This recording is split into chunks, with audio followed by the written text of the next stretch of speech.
ఓడిపోయినోడు కాదు, పరంజ్యోతి అన్న గెలిచిన వాడు. పరంజ్యోతి అన్న నరకానికి వెళ్ళలేదు, పరలోకానికి వెళ్ళాడు. కనుక స్తుతించాలి. ఇది మంచి సమయం అని ధైర్యం తెచ్చుకొని ఈ కార్యక్రమాన్ని పెట్టారు. మరి ఈ కార్యక్రమానికి చాలా గొప్ప దైవజనులు వచ్చారు. అందరికీ హృదయపూర్వక కృతజ్ఞతలు తెలియజేస్తూ మరి ఈ కార్యక్రమానికి ఆహ్వానించగా మన మధ్యకి వచ్చిన ఏఆర్ స్టీవెన్సన్ గారు అన్న మా మధ్యలో ఉంటే చాలా సంతోషం. వారికి ఒకసారి చప్పట కొట్టి ప్రేమతో ఆహ్వానం తెలియచేద్దాం గట్టిగా. ఈరోజు వారితో 2 పాటలు పాడించుకోవాలని వారిని ఆహ్వానించాను.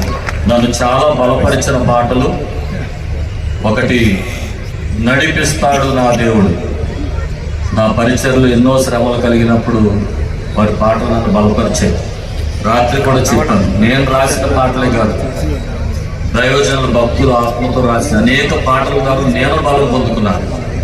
అలాగే నేను ఎల్లప్పుడు యెహోవాను సన్నిధించేదని మరి ఆ పాట గురించి అంతా చెప్తారు.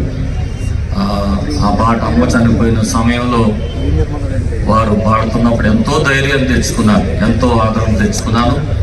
ఏఆర్ స్టీవెన్సన్ అన్నను ప్రపంచ దేశాల్లో తెలుగు వారికి ఒక మంచి ఘనమైన ఆణిముత్యంగా దేవుడు అనుగ్రహించినందుకు ప్రభువుకు కృతజ్ఞతాస్తుతులు చెల్లిస్తున్నారు. వారికి సమయాన్ని అప్పగిస్తున్నారు. ఈ 2 పాటలు పాడి వారు దేవుని మహింపరుస్తారు. గట్టిగా చెప్పకూడదా?